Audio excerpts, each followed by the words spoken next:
Hi, welcome. Today's question is, what if everything is as it should be?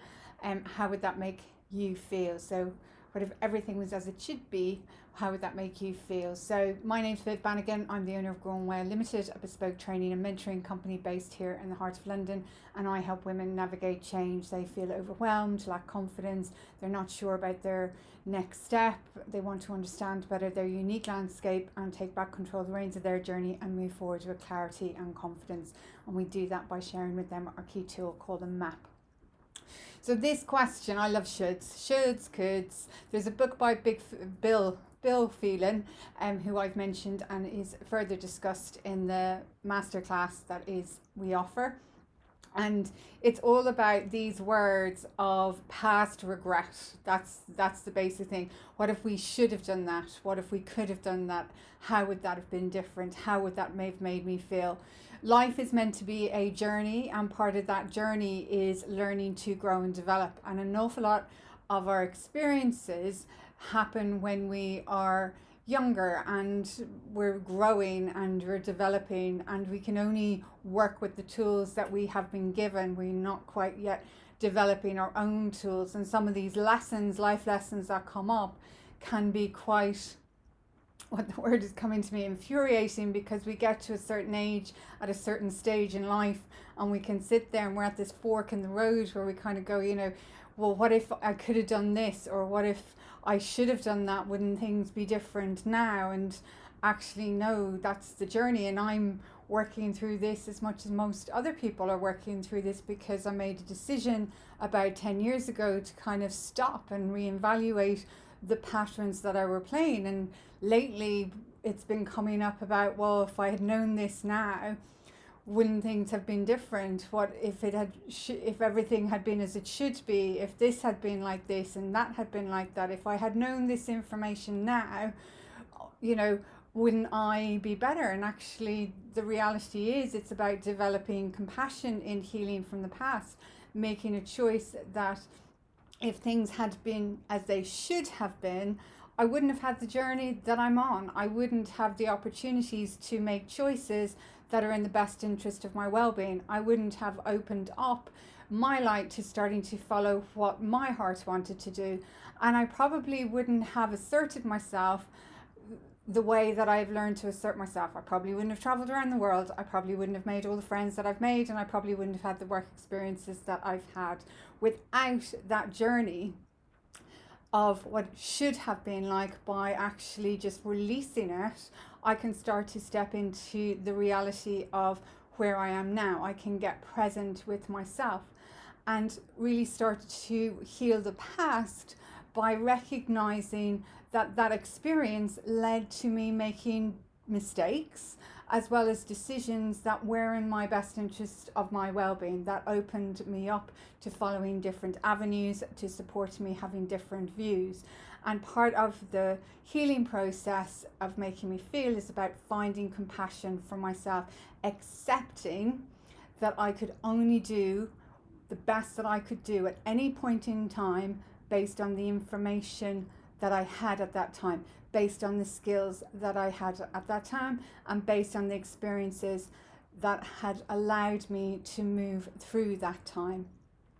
So today's real, question is about feeling. How would it have made me feel differently to now? Well, I can only feel in this moment. What I can allow myself to do is to release any hurt that I might be holding on from the past, and start to cultivate, which I'm doing, starting to cultivate that experience of that moment of a situation or a point in time that may have dimmed my light or may have brought me down a different track to what I felt I should have been doing. I need to put it down, and I can start to cultivate the idea of, what if I do put it down? What does that mean for everybody around? What does that mean for me? Can I go back to shining my light, letting go of the hurt and the pain, and then moving forward and taking the lessons from that hurt and pain, rather than carrying the hurt and the pain? Does that make sense? I hope it does.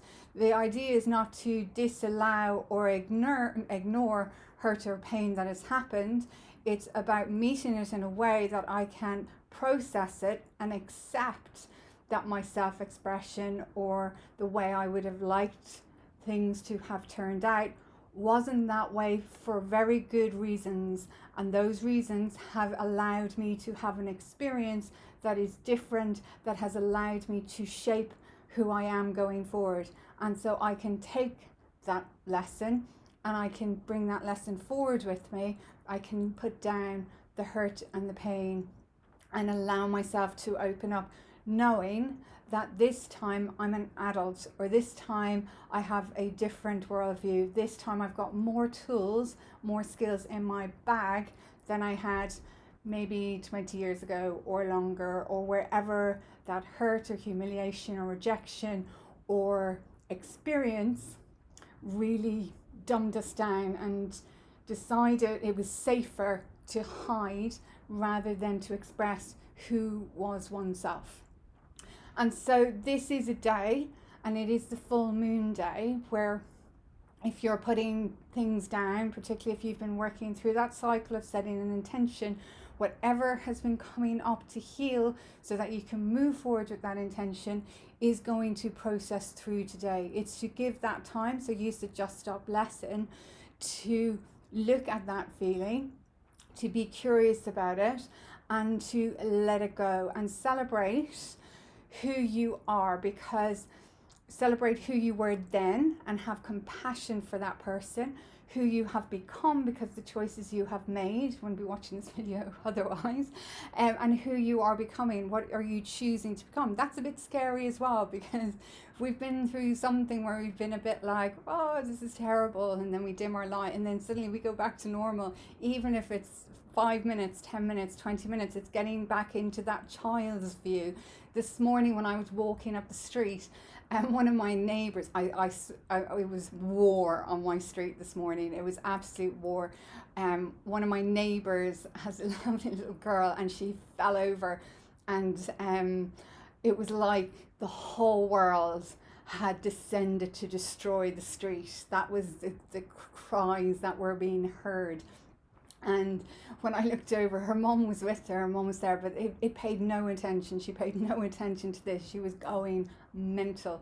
But you know that in 20 minutes that will have passed. And as we grow older, we kind of lose that. We kind of lose that ability to process the hurt at that period of time, because it may have stunned us, it may have withdrawn us, it may have closed down the heart, because the challenge or the experience was so big that it wasn't able for that person at that time to be able to cope with it. And I can personally vouch for that. I went through a period where, if you've watched the class, my dad, John, my boyfriend, all went very, very quickly. But my dad was very sick from I was 17. He started to become ill. I had 2 uncles with Alzheimer's, so my whole teenage years were getting used to people forgetting who I was. And by my 20s, I just was not on the same page as many of my peers, because my life was very different. What I was dealing with from an internal perspective was very different, and I did not have the skills, because most of the people that I was talking to at that time were my friends' parents, because my friends were being 20-year-olds and my friends' parents were dealing with some of the complexities that I was dealing with, and dealing with in a scenario in a family that was quite chaotic. Lovely people, love my family, all very positive. That situation though, I didn't have the skills to deal with, and it took a long time, because the only way I could cope with was to shut down. That was the only way I could cope, because it just was like a rug. And I'm not the only person that goes through that, because remember, feelings, it doesn't matter the situation, feelings are feelings, and a person who's a lot more sensitive or predisposition to a situation will still feel hurt and pain to somebody else. It's a feeling, and if we're not used to expressing our emotions, or not used to having our feelings or emotions acknowledged, or we're expected to just go through a process without support, it can take a big whack, and a long time to kind of work through that. And so this is not about going deep diving into it. It's about completing cycles. It's about, this is the time for me, for example, to put that down. That's what I'm working on, putting that down and putting it to bed so I can move on and start to open my light to doing things I always wanted to do. And that's where we have to move to, take the lessons, share the information, and move on.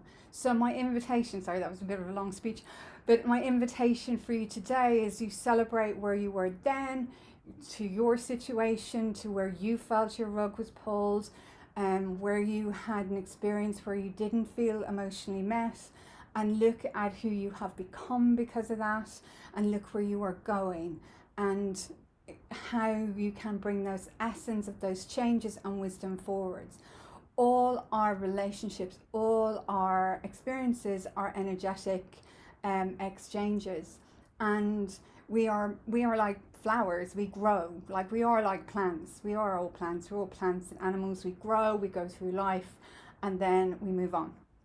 And so, it's about getting into the practice of opening our flowers and starting to open up to sharing our light, and recognizing, well, if I'm opening up my flower and I'm in a damp, dark corner of the garden, then that's not really where I need to be planted. I need to be planted out where there's sunlight, and I need to look to support how I can move my plant. It can all become very real, like in the Lord of the Rings.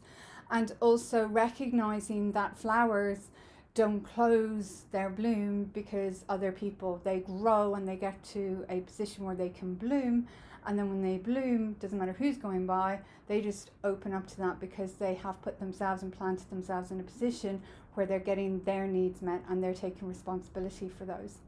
So that's my Just Stop for lesson and invite for you today. Please share with me what you're doing, what your intention is, where you're practicing compassion, what is your self-expression, what lights you up, where does it light you up. And it would be awesome to hear that.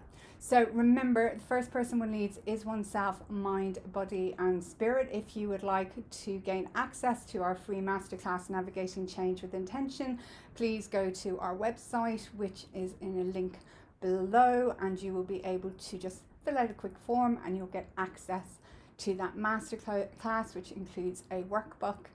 And until next week, take care, and I look forward to seeing you then.